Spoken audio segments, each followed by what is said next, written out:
being able to watch him do that, I think it helps the whole team just, take our performance to a higher standard.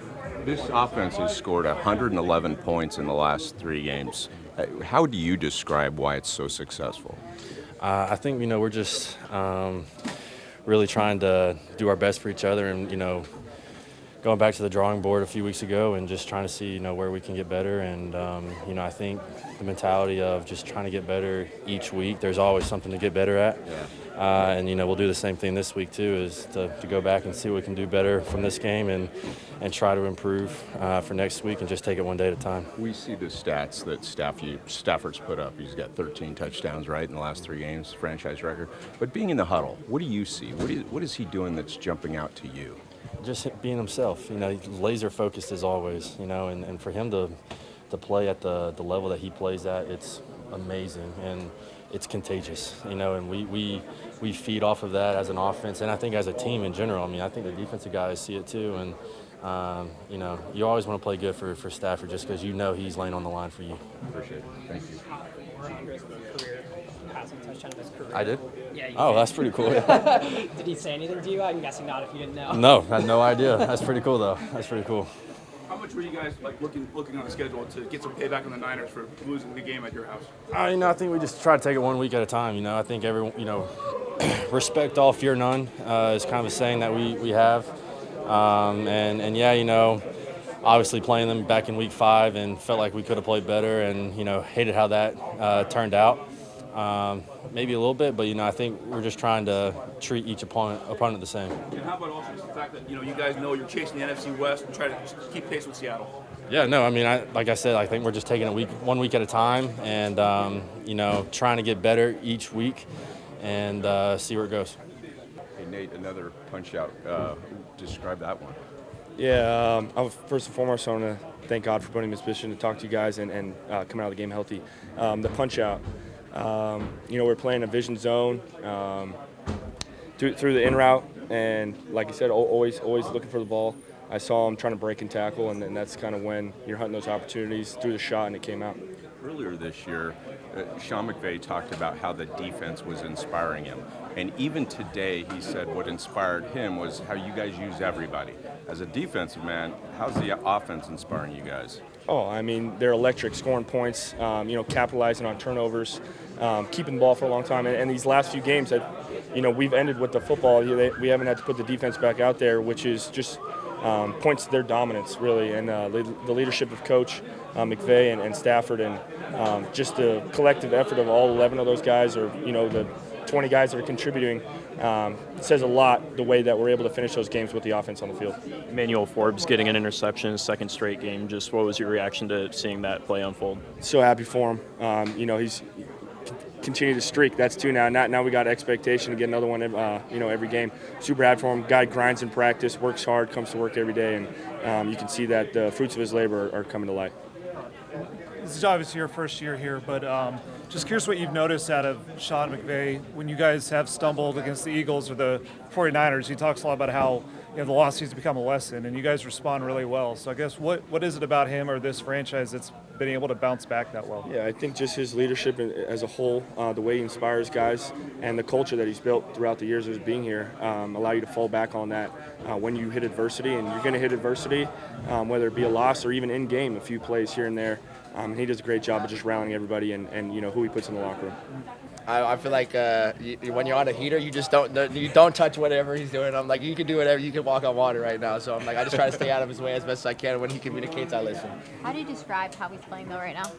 I think if you guys see that last touchdown, him get up, he does hits a little bit of a shimmy shake, and I'm thinking like that's pure enjoyment right there. I think you see that, and that's how he's feeling. Sean told me that Devontae's aging like fine wine. What have you seen out of him in the last 3 weeks? I think it's pretty evident to everybody in the stadium when we get inside the 10-yard line where one of those passes are going to end up going, and it continues to get put on tape. He's so elusive and so creative in the way he gets open and creates space, and it's something that was really working really well for our offense. How does that help you in those same situations too?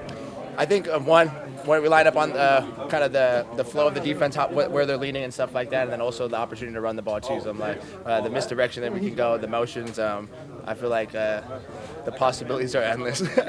Puka, early in the season, the offense leaned on you a ton, and they still are, but it feels like ever since you've had to miss a little bit of time, they've kind of found other ways other guys get involved. So I guess what impressed you most about the way kind of the entire offense has gotten better over the past month or so? I think the standard that we hold each other to. I think of the guy that I feel like I'm still watching every day, and number 17, and then the elevation of everybody's game due to number 9. I think the like I said, like the heater that he's on, it's elevating everybody else's play, and we're continuing to jump on that bandwagon with him and let him take us as far as he can.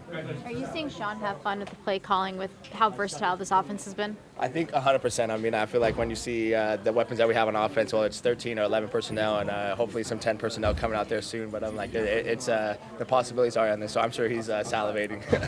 Allowing us to get back on the field, and we jumped out to a 20-point lead, 21-point lead. And so just being able to be focused on the present and not the past was huge for us and definitely for me. I know every game's important, every game, the next one's the biggest one, but for you, was this a game you had kind of thought about, like you get your next chance against the 49ers, just given how the first one went? Not really, kind of, but no. I mean, obviously, I see the 49ers, I want to get that get back, but for me, that whole mentality is any team that we play, especially from now on. Like, I want to be able to not necessarily get back, but I want to be able to show each and every single team that we play that, I'm one of those ones. And so that's just been the focus this whole week, and ever since that's happened, just continue to stay consistent, continue to keep being who I am and not doing anything extra.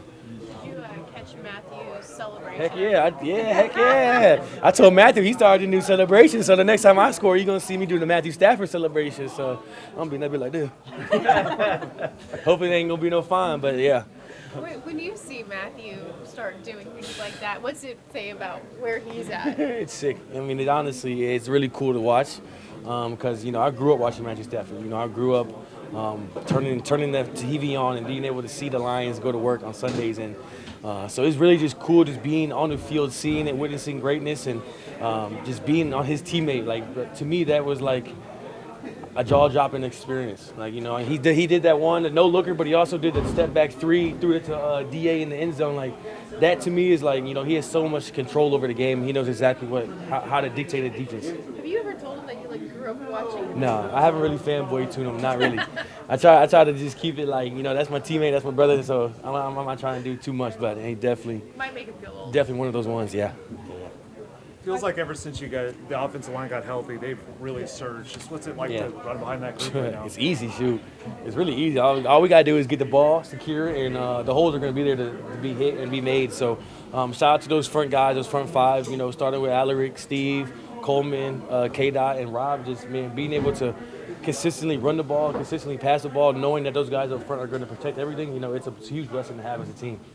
First drive, 13 plays, and you ran it right down their throat, finishing with your touchdown. How great was that to just punch him in the face from right there? Like, we came to play. That's that's the mentality of it. Like, for me, that's how I think about it every time. Like, I'm going to punch you in your face before you punch me in mine, and see how you're going to respond. And so as an offense, we came out swinging. We kind of talked about it at the beginning of the week, like, I don't want to say all the profanity words, but like, screw this team, basically. Like, we got to be able to come out here and show them what we're about. And I think we did that from the first snap.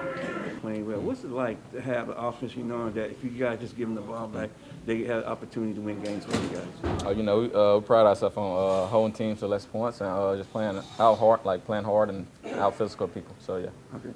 Thank you for taking the time to talk to us. Appreciate you, man. Thank you. Okay. Just a couple more quick ones for you, Emmanuel. Just second straight game with an interception. Just how does it feel to kind of reinforce what this team believed about you in terms of just being able to have that kind of production? That's something I've always been doing. Pride myself on. Just had to do it on game day, honestly. And they believe highly of me, and I believe highly in myself. So I just got to go out there and make the play when the play comes. So yeah. And speaking of that play, just what did you see on it, and like how much concentration did that take to bring that in? Like Chris McCaffrey sat in my zone, and I just went up there and tipped the ball and used my ball skills to make the play on the ball and intercepted it. So yeah. And just how the way this defense is playing as a whole, Landman obviously got another takeaway himself. What's that done for your guys' confidence, especially over the last 2 or 3 games? It's honestly just getting the ball back our offense. Our offense is very explosive. They can score anytime from anywhere. So it's honestly we just playing complementary football and just helping each other out, honestly.